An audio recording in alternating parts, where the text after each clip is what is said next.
नमस्कार दर्शकों, मैं सौरभ दुबे। अरबपति कैसे बनते हैं? 100 करोड़, 200 करोड़, 500 करोड़, 800 करोड़ और 1000 करोड़ का मालिक कैसे बना जाता है? वो भी लीगली। एक नंबर का काम करके, कोई 2 नंबर का काम करके नहीं। ये नेताओं से भी पूछा जाना चाहिए, क्योंकि हमारे देश में नेताओं की संपत्ति बहुत जल्दी बढ़ती है। हमने और आपने बहुत अच्छी तरह से ये जाना है और समझा है कि अगर कोई किसी भी तरह का व्यापार कर ले, कोई 4-4 दुकानें चला ले, कोई 5-5, 10-10 प्रतिष्ठान खोल ले, तो भी क्या संपत्ति में बेतहाशा ऐसी वृद्धि हो सकती है कि साल भर, 2 साल, 3 साल के अंदर कोई 500, 700, 1000 करोड़ का मालिक बन जाए? नहीं ना। हम और आप जी तोड़ मेहनत कर लेंगे, कोई भी मैन्युफैक्चरिंग कर लेंगे, कोई भी एक्सपोर्ट इंपोर्ट का काम कर लेंगे, 100 करोड़ भी नहीं कमा पाएंगे। 100 करोड़ छोड़ दीजिए, 10 करोड़ कमाना भी मुश्किल होगा। लेकिन ये कौन सा जादू है जिससे संपत्ति में बेतहाशा वृद्धि हो जाती है और सैकड़ों प्रतिशत तक वृद्धि हो जाती है?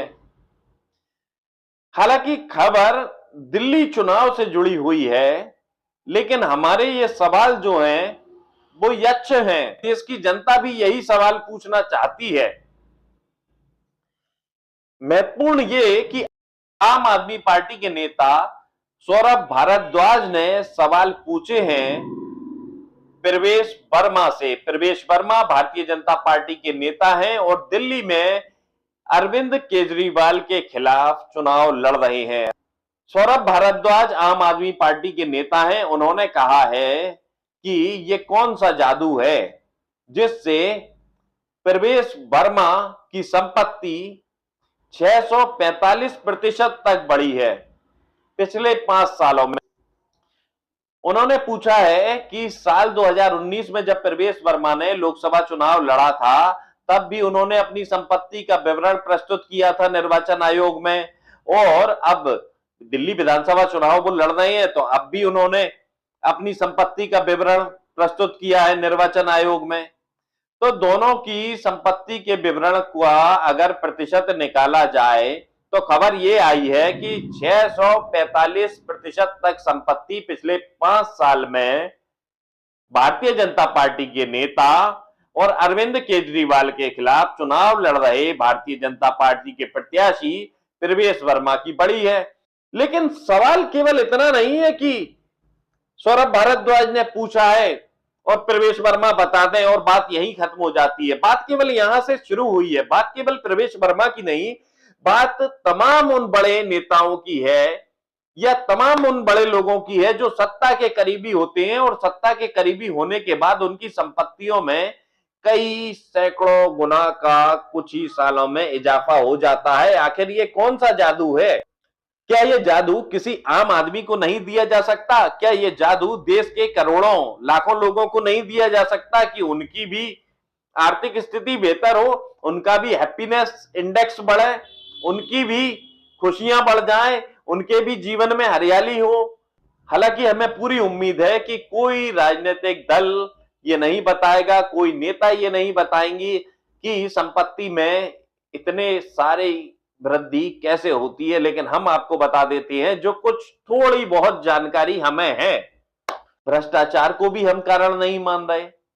चलिए, ट्रांसफर कारोबार को भी कारण नहीं मानते, तो क्या प्राकृतिक संसाधनों के दोहन को मान लें? और अगर ठेकेदारी से भी कोई करोड़पति नहीं बनता, जमीन के सौदे से भी नहीं बनता, प्राकृतिक संसाधनों के दोहन से भी नहीं बनता, ट्रांसफर के कारोबार से भी नहीं बनता, भ्रष्टाचार भी नहीं करता, तो फिर कैसे कोई अरबपति बन जाता है भैया? कैसे? एक रास्ता है।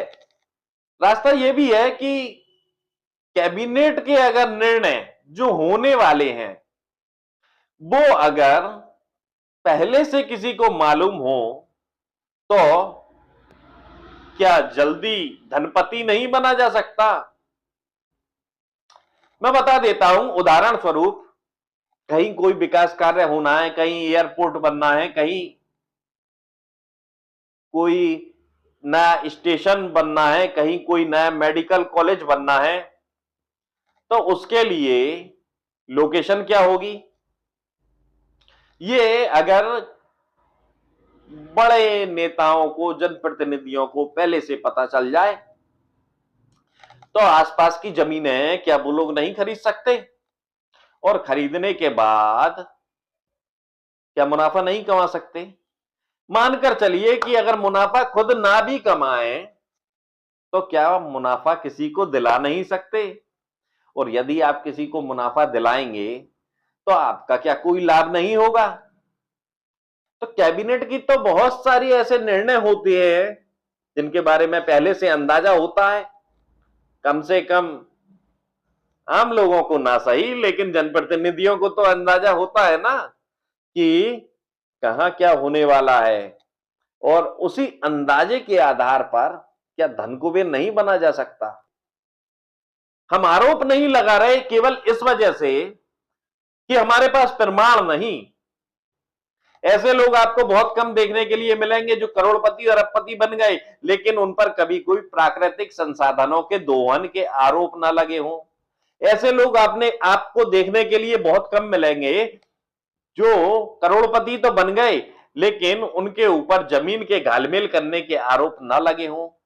ऐसे लोग आपको बहुत कम धन्ना सेठ मिलेंगे जिनका ठेकेदारी में कहीं कोई कनेक्शन ना हो, सरकारी निर्माण में उनका कहीं कोई कनेक्शन ना हो।